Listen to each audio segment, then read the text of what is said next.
एक गैंगस्टर का ग्रुप हमारे एक इंडस्ट्रियल यूनिट में शाम को 7 बजे चला गया। 8-10 लोग थे, जो उनके फोटोग्राफ्स आ गए तो वेरी मॉर्निंग नेक्स्ट डे तो वो सारे पकड़े गए। We have a zero tolerance policy. ਜਿਹੜਾ ਕ੍ਰਿਮੀਨਲ ਹੈਗਾ ਕ੍ਰਿਮੀਨਲ ਨੂੰ ਤਾਂ ਸਖਤੀ ਨਾਲ ਹੀ ਡੀਲ ਕਰਨਾ ਪਏਗਾ।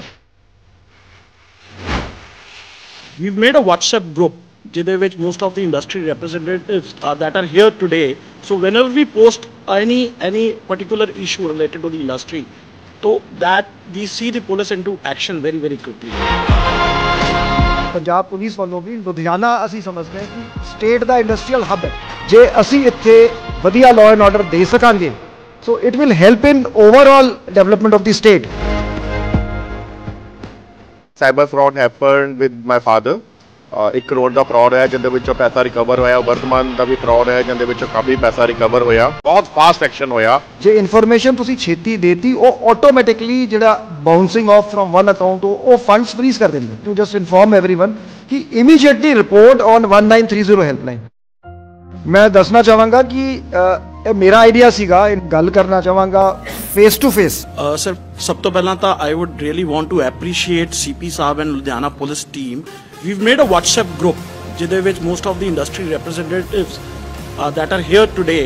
So whenever we post any particular issue related to the industry, so that we see the police into action very quickly. But the point is sir, ਜਦੋਂ ਵੀ ਕੋਈ ਪੁਲਿਸ ਆਫੀਸਰ ਜਾਂ ਸਟੇਸ਼ਨ ਹੈਡ ਕ੍ਰਿਟੀਕਲ ਏਰੀਆਜ਼ ਜਿਹਦੇ ਵਿੱਚ ਜਾਂਦਾ, ਜਦੋਂ ਤੱਕ ਉਹ area ਨੂੰ ਸਮਝਦਾ ਉਹਨੂੰ ਪਤਾ ਲੱਗਦਾ ਵੀ ਕਿਸ ਤਰ੍ਹਾਂ ਦੇ ਪ੍ਰੈਸ਼ਰ ਗਰੁੱਪਸ ਹੈ, ਕਿਹੜੇ ਬੈਡ ਐਲੀਮੈਂਟਸ ਨੇ, ਕਿਸ ਤਰ੍ਹਾਂ ਕਿੱਥੇ ਕੀ ਕਰਨਾ, ਤੇ ਪਤਾ ਲੱਗਦਾ 6-7 ਮਹੀਨੇ 'ਚ ਦੀ ਟ੍ਰਾਂਸਫਰ ਹੋ ਗਈ।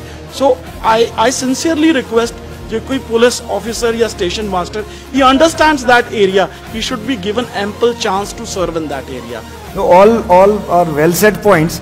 ਤੇ ਜਿਵੇਂ stability of tenure ਮੈਂ I'll take it in a reverse order. It's very important.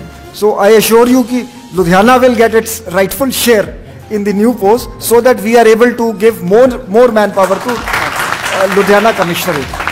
ਪਹਿਲਾਂ ਤਾਂ ਆਪਾਂ ਗੱਲ ਕਰੀਏ cyber fraud the. Yes, cyber fraud happened with my father. 1 crore the fraud ਹੈ ਜਿਹਦੇ ਵਿੱਚੋਂ ਪੈਸਾ ਰਿਕਵਰ ਹੋਇਆ। ਵਰਤਮਾਨ ਦਾ ਵੀ ਫਰਾਡ ਹੈ ਜਿਹਦੇ ਵਿੱਚੋਂ ਕਾਫੀ ਪੈਸਾ ਰਿਕਵਰ ਹੋਇਆ। So this is all due to the untiring efforts of CP sahib. ਮਤਲਬ I met him and within seconds ਹੀ instructed and things were done. ਬਹੁਤ ਫਾਸਟ ਐਕਸ਼ਨ ਹੋਇਆ। ਜੇ ਇਨਫੋਰਮੇਸ਼ਨ ਤੁਸੀਂ ਛੇਤੀ ਦੇਤੀ ਉਹ ਆਟੋਮੈਟਿਕਲੀ ਜਿਹੜਾ bouncing off firm one account ਉਹ ਫੰਡਸ ਫਰੀਜ਼ ਕਰ ਦਿੰਦੇ। So they put a lien on them. So the most important thing in cyber, I will take this opportunity to just inform everyone कि immediately report on 1930 helpline. ਜਿਹੜੀ snatching ਹੁੰਦੀ ਪਹਿਲਾਂ ਨਾਲੋਂ ਬਹੁਤ ਘਟੀ। ਮਤਲਬ ਇੰਨੀ ਘਟੀ ਹੈ ਕਿ ਇੱਕ ਐਲੀਮੈਂਟ ਆਫ ਫੀਅਰ ਦਾ ਜਿਹੜੇ ਐਂਟੀ ਸੋਸ਼ਲ ਐਲੀਮੈਂਟਸ ਉਹਨਾਂ ਵਿੱਚ ਆ ਹੀ ਗਿਆ। ਹੁਣ ਵਾਰਦਾਤ ਕਰਨ ਤੋਂ ਪਹਿਲਾਂ ਸੋਚਦੇ ਨੇ, ਬਟ ਇਹ ਹੋਰ ਘਟ ਸਕਦੀ ਹੈ ਜੇ ਅਸੀਂ 7 ਤਰੀਕ ਔਰ 22 ਤਰੀਕ ਨੂੰ ਜਿਹੜੀ ਪੈਟਰੋਲਿੰਗ ਹੁੰਦੀ ਹੈ ਪਹਿਲਾਂ ਨਾਰਮਲ ਡੇਜ਼ ਨਾਲੋਂ ਬਾਅਦ ਸੀਪੀ ਸਾਹਿਬ ਨੂੰ ਅਸੀਂ ਕਈ ਵਾਰੀ ਰਿਕੁਐਸਟ ਕੀਤੀ ਉਹ ਕਰਵਾਉਂਦੇ ਨੇ, but we also understand limitations. ਤੇ ਜਦ ਤੱਕ ਆਪਣੇ ਕੋਲ ਮੈਨ ਪਾਵਰ ਵੱਧਦੀ ਨਹੀਂ, ਕਿਆ ਕੁਝ ਐਸਾ ਸਿਸਟਮ ਹੋ ਸਕਦਾ ਹੈ ਕਿ ਇਹਨਾਂ ਦਿਨਾਂ ਵਿੱਚ ਲੁਧਿਆਣਾ ਵਿੱਚ ਬਾਕੀ ਸ਼ਹਿਰਾਂ ਤੋਂ ਜਿੱਥੇ ਨਾਨ ਇੰਡਸਟਰੀਅਲ ਸ਼ਹਿਰ ਹੋਣ ਕੁਝ ਮੈਨ ਪਾਵਰ ਵੱਧ ਆ ਜਾਵੇ ਤਾਂ ਕਿ ਲੁਧਿਆਣਾ ਦੇ ਇੰਡਸਟਰੀਅਲ ਵਰਕਰਸ ਦੀ ਸੇਫਟੀ ਇਹਨਾਂ ਦਿਨਾਂ ਵਿੱਚ ਹੋ ਸਕੇ। This is again a very good suggestion. ਇਹ 7 ਤੇ 22 ਨੂੰ ਪੇ ਡੇਜ਼ ਹੋਣਗੇ ਆਈ ਥਿੰਕ। 7 ਤਰੀਕ ਤੋਂ 10 ਤਰੀਕ ਤੇ 20 ਤਰੀਕ ਤੋਂ 22 ਤਰੀਕ ਤੋਂ 25 ਤਰੀਕ। we'll do that. Maybe from some armed battalion or something. ਜੀ ਕਿੱਥੋਂ ਵੀ ਆ। Thank you so much sir. Thank you sir for this amazing interaction and just a quick suggestion if possible. I'm sure on and off वो चीज़ होती है। घुमार मंडी जैसे areas during festival times they become the major bottlenecks for lot of people like us. And initially the I think the traffic police had very wonderfully set up one ways through certain sections. So he will work towards that and we will provide him additional force also. So traffic would be a priority area. Thank you so much.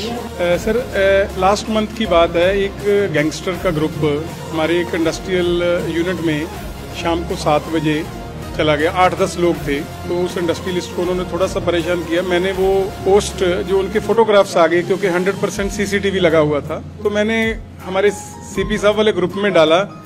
तो very morning next day तो वो सारे पकड़े गए। तो हम ये चाहते हैं कि एटलीस्ट जो एंट्री और एग्जिट है अगर उस पर CCTV कैमरा लग जाए तो एटलीस्ट जो बैड एलिमेंट्स हैं उनको ये तो पता लग जाएगा कि हम एग्जिट और एंट्री में कभी भी निकलेंगे तो हमारी फुटेज आ जाएगी। सो ऑलरेडी अपनी गल हो गई कि इनू प्रायोरिटी दे एज अ प्रोजेक्ट असी लांगे। मतलब ਜਿਹੜੇ ਆਰਡੀਨਰੀ ਕ੍ਰਿਮੀਨਲਸ ਹੈਗੇ ਅਸੀਂ ਇਹਨਾਂ ਨੂੰ ਗਲੋਰੀਫਾਈ ਮਤਲਬ ਮੇਰੀ ਪਰਸਨਲ ਵਿਊ ਸੀ ਕਿਉਂਕਿ ਅਸੀਂ ਐਨਾਲਿਸਿਸ ਕਰਾਈ ਜਿਹੜੀ ਸੋ ਕਾਲਡ ਥ੍ਰੈਟ ਕਾਲਸ ਤੇ ਐਕਸਟੋਰਸ਼ਨ ਕਾਲਸ ਦੀ 80% ਜਿਹੜੇ ਆਂਡ ਗਵਾਂਡ ਦੇ ਜਿਵੇਂ ਐਵੇਂ ਬਦਮਾਸ਼ ਹੁੰਦੇ ਆ ਅਸੀਂ ਇਹਨਾਂ ਨੂੰ ਫੜਿਆ ਵੀ ਹੈਗਾ we have a zero tolerance policy ਮੈਂ ਇਨਕਰੇਜ ਕਰਾਂਗਾ ਮੈਂ ਰਿਕੁਐਸਟ ਕਰਾਂਗਾ ਕਿ ਤੁਹਾਨੂੰ ਕੋਈ ਕਾਲ ਆਂਦੀ ਹੈ please feel comfortable report it to commissioner of police and I assure we'll trace it and we'll give exemplary punishment so ਜਿਹੜਾ ਕ੍ਰਿਮੀਨਲ ਹੈਗਾ ਕ੍ਰਿਮੀਨਲ ਨੂੰ ਤਾਂ ਸਖਤੀ ਨਾਲ ਹੀ ਡੀਲ ਕਰਨਾ ਪਏਗਾ ਥੈਂਕ ਯੂ ਸਰ ਥੈਂਕ